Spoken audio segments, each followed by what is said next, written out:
Roki Sasaki is taking a current Dodgers number, and the fallout of the Sasaki slash Tanner Scott signing is just all over my Twitter page, and I have to respond to this. We'll talk about that and more for your Daily Dose of Dodgers on Monday, January 20th, 2025.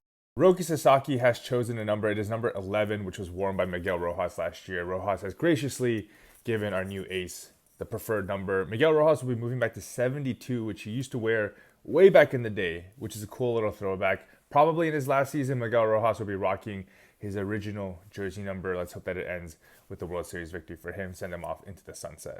Speaking of sending off into the sunset, I still cannot believe so many of you do not want to sign Clayton Kershaw. I will always say this. Clayton Kershaw has a forever spot on this Dodgers 40-man. He will be back. Kike Hernandez, I also believe, will be back. But again, like I said yesterday, we never know which way this front office is going to go. We have a very, very full infield. And so, fingers crossed for Kike Hernandez.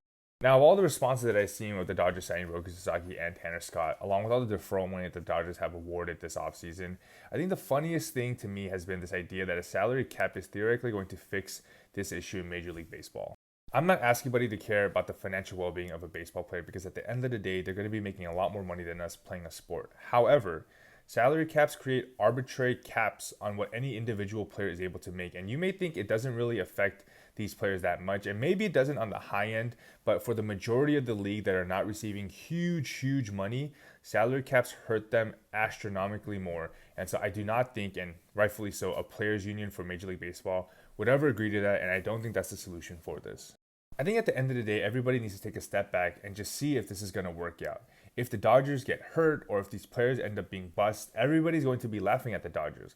So there's no point in getting overly worked up at right now are all theoreticals. Yes, the team looks loaded, but we'll see what happens. Tyler Glasnow has never been known to be the example of health throughout career. Blake Snell struggled a lot first half of the season last year, picked it up, but again, we do not know. Shohei Ohtani is not pitching it. Yamamoto had injuries last year.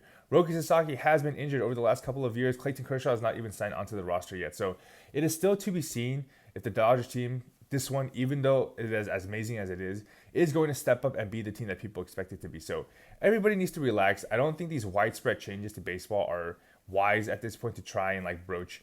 Most likely, there's going to be a lockout anyways after the next couple of seasons. So we will get this all figured out. At the end of the day, teams like the Dodgers, the Yankees are always going to be at the top in spending and at the top in production because that is just the history of the game. So I know nobody wants to hear it, but the crying, the moaning, it has to stop. Everybody relax. There's a lot of baseball up ahead, and we will see who the cream is. So everybody relax. Dodger fans, lock in. It's going to be a great season. As always, go Dodgers.